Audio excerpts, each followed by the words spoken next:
ಗುಬ್ಬಿ ತಾಲೂಕು ಆಗಲವಾಡಿ ಹೋಬಳಿ ಆಗಲವಾಡಿ ಗ್ರಾಮದ ಸರ್ಕಾರಿ ಮಾದರಿ ಹಿರಿಯ ಪ್ರಾಥಮಿಕ ಪಾಠಶಾಲೆಯಲ್ಲಿ 79ನೇ ಭವ್ಯ ಭಾರತದ ಸ್ವತಂತ್ರ ದಿನಾಚರಣೆಯನ್ನ ಮಕ್ಕಳ ಜೊತೆ ಅದ್ದೂರಿಯಾಗಿ ಆಚರಣೆಯನ್ನ ಮಾಡಲಾಯಿತು. ಇದೇ ಸಂದರ್ಭದಲ್ಲಿ ಭಾಗವಹಿಸಿದ್ದ ಆಗಲವಾಡಿ ಗ್ರಾಮ ಪಂಚಾಯಿತಿ ಅಧ್ಯಕ್ಷರು ದರ್ಶನ್ ಜಿಆರ್ ಹಾಗೂ ಶಾಲೆಯ ಎಸ್ಟಿಎಂಸಿ ಅಧ್ಯಕ್ಷರು ವೆಂಕಟೇಶ್ ಅಧ್ಯಕ್ಷತೆಯನ್ನ ವಹಿಸಿದ್ದರು. ಶಾಲೆಯ ಮುಖ್ಯ ಶಿಕ್ಷಕರಾದ ಶಿವಕುಮಾರ್ ಅವರ ಸಹಕಾರದಿಂದ ಹಾಗೂ ಡಾಕ್ಟರ್ ರಾಜಗೋಪಾಲ್ ಮಕ್ಕಳಿಗೆ ಪುಸ್ತಕಗಳನ್ನು ವಿತರಣೆಯನ್ನ ಮಾಡಿದರು. ಜಗದೀಶ್ ಬಾಬು ಹಣದ ಚೆಕ್ ಕೂಡ ನೀಡಿದರು. ಪಂಚಾಯಿತಿ ವತಿಯಿಂದ ಮಕ್ಕಳಿಗೆ ಹಣದ ಚೆಕ್ ನೀಡಿದರು. ಜ್ಯೋತಿ ದರ್ಶನ್ ರವರು ದೀಪಾವಳಿ ಕಂಬವನ್ನ ವಿತರಣೆಯನ್ನ ಮಾಡಿದರು. ಕರಿಬಸವಯ್ಯ ಮಕ್ಕಳಿಗೆ ಗುರುತಿನ ಚೀಟಿ, ಟೈ ಕೊಡುಗೆಯನ್ನ ನೀಡಿದರು. ಹೇಮಂತ್ ಕುಮಾರ್ ಟೈ ಮತ್ತು ಬೆಲ್ಟ್ಗಳನ್ನ ನೀಡಿದರು. ರೈತ ಸಂಘದ ಸದಸ್ಯ ಬಸವರಾಜು ಫೈಬರ್ ಟೇಬಲ್ ಎಲ್ಕೆಜಿ ಮಕ್ಕಳಿಗೆ ನೀಡಿದರು. ನಾಡ ಕಚೇರಿ ಗ್ರಾಮ ಪಂಚಾಯಿತಿ ಬೇಕರಿ ಆನಂದ್ ವಿಶ್ವ ಪ್ರದೀಪ್ ರವರು ಸಿಹಿ ಪದಾರ್ಥಗಳನ್ನ ನೀಡಿದರು. ಹಾಗೂ ತುಮಕೂರು ಜಿಲ್ಲಾ ರೈತ ಸಂಘದ ಸಂಘಟನಾ ಕಾರ್ಯದರ್ಶಿ ಅರೇಹಳ್ಳಿ ಮಂಜುನಾಥ್, ಆಗಲವಾಡಿ ಹೋಬಳಿ ರೈತ ಸಂಘದ ಅಧ್ಯಕ್ಷರು ಕೃಷ್ಣ ಜೆಟ್ಟಿ, ಪ್ರಧಾನ ಕಾರ್ಯದರ್ಶಿ ನಿಂಗರಾಜು ಜಿಆರ್, ಪದಾಧಿಕಾರಿ ಶಿವರಾಜ್ ಕುಮಾರ್ ರಾಮಣ್ಣ ಹಾಗೂ ವಿಎಸ್ಎಸ್ಎನ್ ಸದಸ್ಯರಾದ ಗೋಪಿ ವಿನಯ್ ಕುಮಾರ್, ಆಗಲವಾಡಿ ಅಪ್ಪು ಅಭಿಮಾನಿ ಸಂಘದ ಅಧ್ಯಕ್ಷರು ನರಸಿಂಹಮೂರ್ತಿ, ಕರ್ನಾಟಕ ರಕ್ಷಣಾ ವೇದಿಕೆ ಅಧ್ಯಕ್ಷರು ಚಿರಂಜೀವಿ ಮೂಡಲಪ್ಪ, ಮಾಜಿ ತಾಲೂಕು ಪಂಚಾಯಿತಿ ಸದಸ್ಯರು ಎಚ್ಜೆ ಯೋಗೇಶ್ ಇನ್ನು ಪ್ರಮುಖ ಮುಖಂಡರು ಭಾಗವಹಿಸಿದ್ದರು. ವರ್ಷದ ಸ್ವತಂತ್ರೋತ್ಸವದ ಆಗಲವಾಡಿ ಹೋಬಳಿ ಮತ್ತು ಆಗಲವಾಡಿ ಗ್ರಾಮದ ಈ ವೇದಿಕೆಯಲ್ಲಿ ಉಪಸ್ಥಿತರಿರ್ತಕ್ಕಂತಹ ಎಲ್ಲ ಆಗಲವಾಡಿ ಹೋಬಳಿಯ ಸಮಸ್ತ ಜನಗಳೇ ಮತ್ತು ವೇದಿಕೆಯಲ್ಲಿರ್ತಕ್ಕಂಥ ಎಲ್ಲ ಹೋರಾಟಗಾರರೇ, ಜನಪರ ಸಂಘಟನೆಗಳ ಮುಖಂಡರೇ,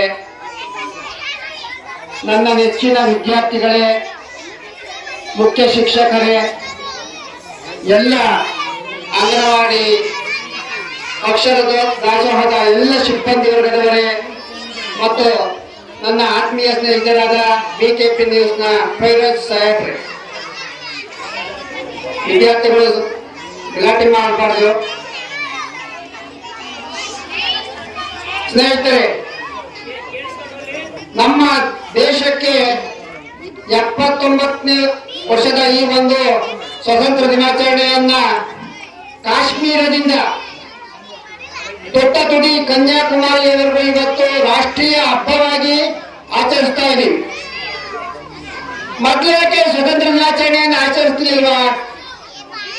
ಸ್ವತಂತ್ರ ಅಂದ್ರೇನು?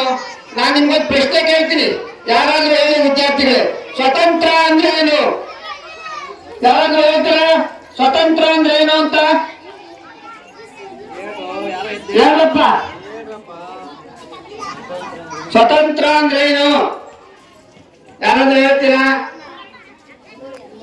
ಸ್ವತಂತ್ರ ಅಂದ್ರೆ ಯಾರ ಹಂಗು ಇಲ್ಲದೆ ನಾವು ಜೀವನ ನಡೆಸುವುದನ್ನ ಸ್ವತಂತ್ರ ಅಂತೀವಿ. ಮತ್ತೆ ನಮ್ಗೆ ಅದಿರ್ಲಿಲ್ವಾ? ಖಂಡಿತ ನಾವು ಸ್ವತಂತ್ರವಾಗಿಲ್ಲ. ನಮ್ಮ ಪೂರ್ವಿಕರು ಬ್ರಿಟಿಷ್ನವರು ವ್ಯಾಪಾರಕ್ಕೋಸ್ಕರ ನಮ್ಮ ದೇಶಕ್ಕೆ ಬಂದ್ರು, ಸಮುದ್ರ ಮಾರ್ಗವಾಗಿ ನಮ್ಮ ದೇಶವನ್ನ ಕಂಡುಹಿಡಿದ್ರು. ವ್ಯಾಪಾರಕ್ಕೋಸ್ಕರ, ಸಾಂಬಾರು ಪದಾರ್ಥಗಳ ವ್ಯಾಪಾರಕ್ಕೋಸ್ಕರ ಬಂದಂತಹ ಆಂಗ್ಲರು ಚರಿತ್ರೆಯಲ್ಲಿ ಆಗ ನಮ್ಮನ್ನ ಈಗಂತ ಪ್ರಜಾಪ್ರಭುತ್ವ ವ್ಯವಸ್ಥೆ ಇರಲಿಲ್ಲ, ನಮ್ಮನ್ನ ಆಳ್ತಿದ್ದು ರಾಜರುಗಳು. ಆ ರಾಜರುಗಳ ಮಧ್ಯೆ ವೈಮನಸ್ಯವನ್ನ ತಂದಿಟ್ಟು ಇಡೀ ಭರತ ಖಂಡವನ್ನ ಆಕ್ರಮಿಸಿಕೊಂಡು ನಮ್ಮ ರಾಜರುಗಳಲ್ಲಿ ತಂದಿಟ್ಟು ಇಡೀ ಭರತ ಖಂಡವನ್ನ ಆಕ್ರಮಿಸಿಕೊಂಡು ಬ್ರಿಟಿಷರು ಇಡೀ ನಮ್ಮ ದೇಶದಲ್ಲಿದ್ದಂತಹ ಸಂಪನ್ಮೂಲಗಳನ್ನೆಲ್ಲ ಇಂಗ್ಲೆಂಡ್ಗೆ ತಗೊಂಡೋಗಿ ನಮ್ಮ ದೇಶವನ್ನ ಬದಲು ಮಾಡಿದ್ರು. ಆ ಸಂದರ್ಭದಲ್ಲಿ ನಮ್ಮ ದೇಶದ ರಾಜರುಗಳು ಸುಮ್ಮನೆ ಇರಲಿಲ್ಲ. ಆ ಸ್ವತಂತ್ರ ಹೋರಾಟದಲ್ಲಿ ಅನೇಕ ರಾಜರು ಹುತಾತ್ಮರಾದರು.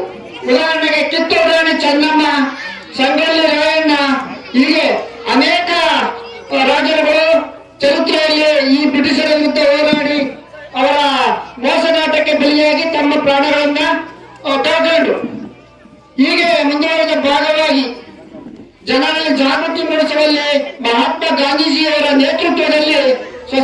ಸಂಗ್ರಾಮ ಹುಟ್ಕಂತು.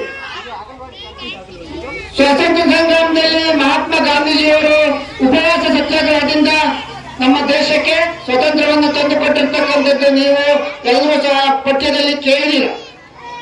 ಹಾಗಾಗಿ ಈ ಸ್ವತಂತ್ರವನ್ನ ನಾವು ಉಳಿಸ್ಕೊಂಡು ಬೆಳೆಸ್ಕೊಂಡು ಹೋಗ್ತಾ ಇರ್ತಕ್ಕಂಥದ್ದು ನಮ್ಮ ರಾಜಕೀಯ ವ್ಯವಸ್ಥೆಯಲ್ಲಿ ಒಟ್ಟಾರೆ. ಮೊದಲಿನಂತೆ ಈಗಿನಂತೆ ನಮ್ಮ ದೇಶದಲ್ಲಿ ಮೊದಲು ಈ ತರ ವ್ಯವಸ್ಥೆ ಇರಲಿಲ್ಲ, ಒಂದು ಸಾರಿಗೆ ವ್ಯವಸ್ಥೆ ಇರಲಿಲ್ಲ, ಯಾವುದಕ್ಕೂ ಬಹಳ ತೊಂದರೆ ಇತ್ತು. ಆಗ ಈಗ ಬದಲಾದ ಪರಿಸ್ಥಿತಿಯಲ್ಲಿ ನಮ್ಗೆ ಎಲ್ಲ ಮೂಲಭೂತ ಸೌಕರ್ಯಗಳು ಅಗತ್ಯತೆಗಳು ಎಲ್ಲವನ್ನು ನಮ್ಮ ಸರ್ಕಾರಗಳು ನಮ್ಗೆ ಒದಗಿಸಿಕೊಡ್ತಾರೆ.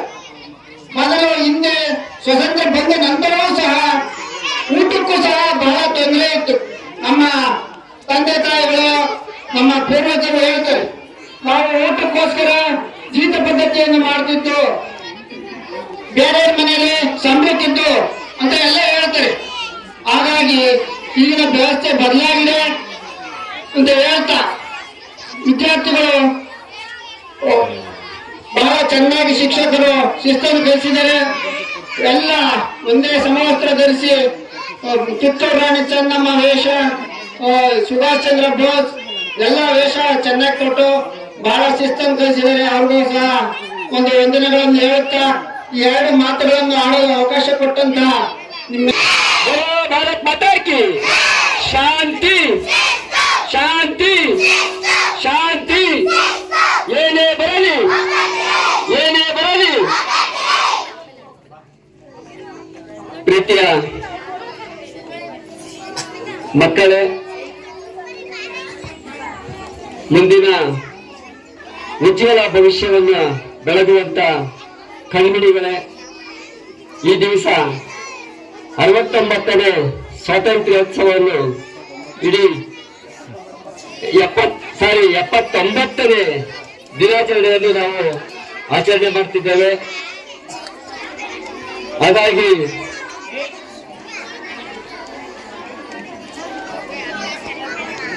ಇಷ್ಟು ವರ್ಷಕ್ಕಿಂತ ಈ ವರ್ಷ ಬಹಳ ವಿಭಿನ್ನವಾಗಿ ಕಾಣುತ್ತಿರುವ ಹಾಗಲವಾಡಿ ಮಿಡ್ಲ್ ಸ್ಕೂಲು ಹಾಗಲವಾಡಿ ಗ್ರಾಮಸ್ಥರಿಗೆ ಒಂದು ಕಲರವನ್ನು ಕಲರ್ ಆಗಿ ಬಿಂಬಿಸ್ತಕ್ಕಂಥ ಇವತ್ತಿನ ಉತ್ಸವ ಬಹಳ ಅದ್ದೂರಿಯಾಗಿ ಸಾಗಿತ್ತು. ನಮ್ಮ ನಾಗರಿಕರಲ್ಲೂ ಹಾಗೂ ಗ್ರಾಮಸ್ಥರಲ್ಲೂ ಬಹಳ ಖುಷಿಯಾಗಿದೆ ಇವತ್ತು. ಕಾರಣ, ಹಾಗಲವಾಡಿ ಸ್ಕೂಲ್ಗೆ ಚಾರ್ಜ್ ತಗೊಂಡಂತ ನಮ್ಮ ಶಿವಕುಮಾರ್ ಸಾರ್ಗೆ ಇದೆಲ್ಲ ಸೇರ್ಬೇಕಾದ ಧನ್ಯವಾದಗಳು ಅವರಿಗೆ ಹೇಳ್ತೀವಿ. ಯಾಕೆಂದ್ರೆ ಇದು ಸಾಮಾನ್ಯವಾಗಿ ಸುಲಭ ಅಲ್ಲ. ಇದು ಈ ಜವಾಬ್ದಾರಿ ಇವತ್ತು ನಾನು ಮಾತಾಡಿದ್ರೆ ಚಿಕ್ಕದು ದೊಡ್ಡದು ಅಂತ ಹೇಳಿ ಅವರು ಈ ಶಾಲೆಯನ್ನು ಎಲ್ಲ ಜವಾಬ್ದಾರಿ ತಗೊಂಡು ಜವಾಬ್ದಾರಿಯುತವಾಗಿ ನಡ್ಕೊಳ್ತಾ ಇದ್ದಾರೆ.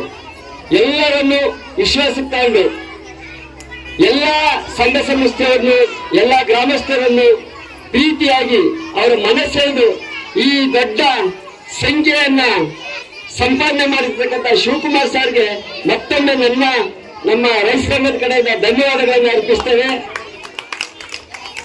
ಒಂದು ಪ್ರಶ್ನೆ ನಮ್ಮ ರೈತ ಸಂಘಕ್ಕೆ ಒಂದು ಪ್ರಶ್ನೆ ಹಾಕಿರ್ತಕ್ಕಂಥ ನಮ್ಮ ಮೂರ್ತಿ ಸಾಹೇಬ್ರಿಗೆ, ಅದು ಸತ್ಯ. ಈ ದಿವಸ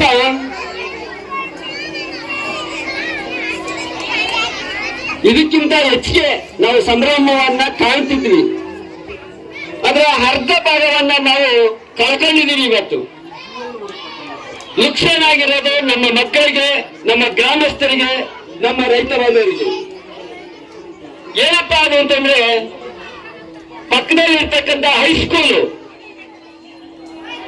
ಇಡೀ ಹೋಬಳಿ ಸುತ್ತಮುತ್ತಲಿನ ಜನಗಳ ಒಂದು ಬೆವರು ನೀರು ಸುರಿಸಿ ಆ ಕಟ್ಟಡ, ಭವ್ಯ ಕಟ್ಟಡವನ್ನ ನಿರ್ಮಿಸಿದ್ರು.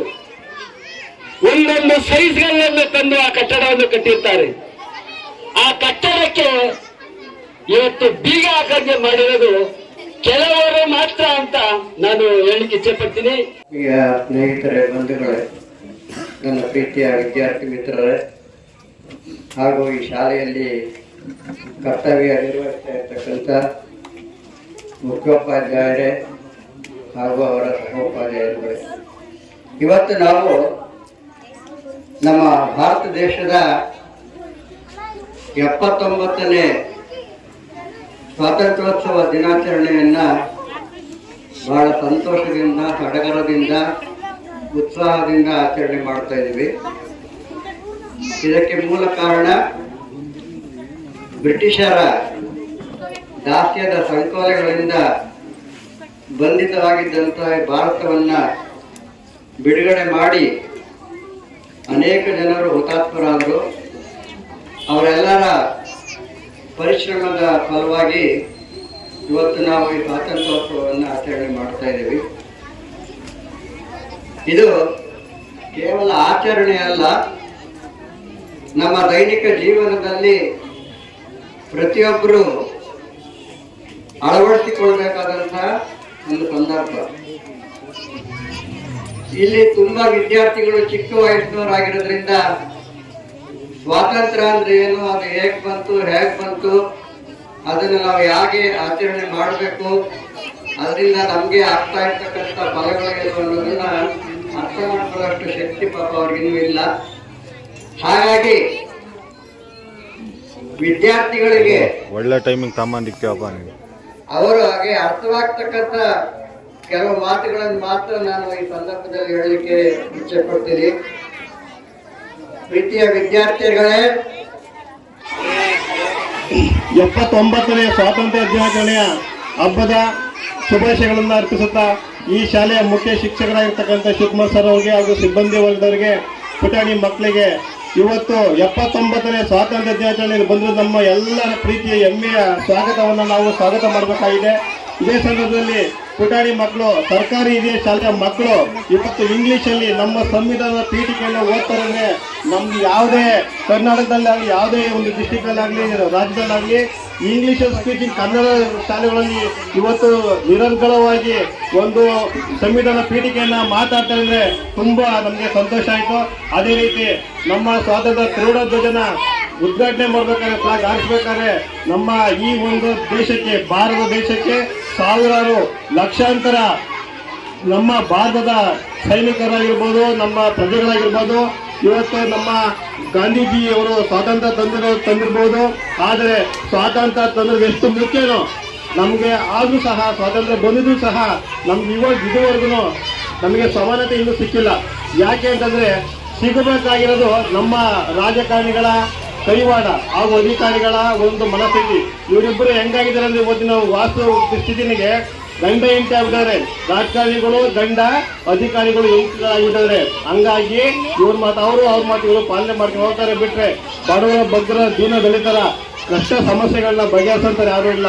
ಇವತ್ತು ಸಂವಿಧಾನನೇ ಬದಲೇ ಇದ್ದಿದ್ರೆ ನಮ್ಮ ಡಾಕ್ಟರ್ BR ಅಂಬೇಡ್ಕರ್ ಸಂವಿಧಾನ ಶಿಲ್ಪಿ ಅವರೇನೋ 1949ರಲ್ಲಿ ಸಂವಿಧಾನ ರಚನೆ ಮಾಡಿ 1952ರಲ್ಲಿ ಸಂವಿಧಾನನ ನಮಗೆ ಕೊಡದಲ್ಲೇ ಇದ್ದಿದ್ರೆ ಇವತ್ತು ಯಾವ್ಯಾವ ಸ್ಥಿತಿಯಲ್ಲಿ ಇದ್ದಿರ್ತಿರೋ ನಮ್ಗಂತೂ ಗೊತ್ತಿಲ್ಲ. ಉಳ್ಳವರಾಗಿರೋರು, ಬಡವರಾಗಿರೋರು. ಇವತ್ತು ಸಂವಿಧಾನದಿಂದಲೇ ನಾವು ಇಷ್ಟೆಲ್ಲ ಒಂದು ಉಸಿರಾಡಕ್ಕೆ ಕಾರಣ ಅಂದ್ರೆ ನಮ್ಮ ಭಾರತ ದೇಶದ ಸಂವಿಧಾನ. ಈ ಸಂವಿಧಾನದ ಪ್ರಕಾರವಾಗಿ ನಾವು ಇವತ್ತು ನಮ್ಮ ಹಕ್ಕುಗಳನ್ನ ಪ್ರಸ್ತಾಪಿಸಬಹುದು.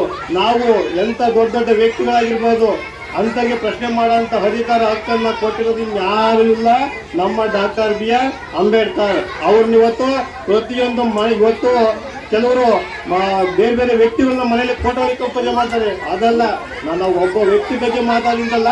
ಇವತ್ತು ಸಂವಿಧಾನದ ಡಾಕ್ಟರ್ BR ಅಂಬೇಡ್ಕರ್ ಅವ್ರನ್ನ ಪ್ರತಿಯೊಂದು ಮನೆಗೂ ಫೋಟೋ ಇಟ್ಕೊಂಡು ಪೂಜೆ ಮಾಡಿದ್ರು ಯಾವುದು ತಪ್ಪಾಗಲ್ಲ.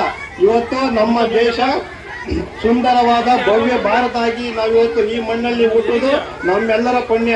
ಹಂಗಾಗಿ ಈ ಒಂದು ಕಾರ್ಯಕ್ರಮದಲ್ಲಿ ಮಕ್ಕಳು ಹೆಚ್ಚಿನ ಕೇಳಕ್ಕೆ ಅವಶ್ಯಕತೆ ಇಲ್ಲ ಅಂತ ಅಂದ್ಕೊಂಡು ಈ ವೇದಿಕೆಯಲ್ಲಿ ನನಗೆ ಮಾತಾಡಲಿಕ್ಕೆ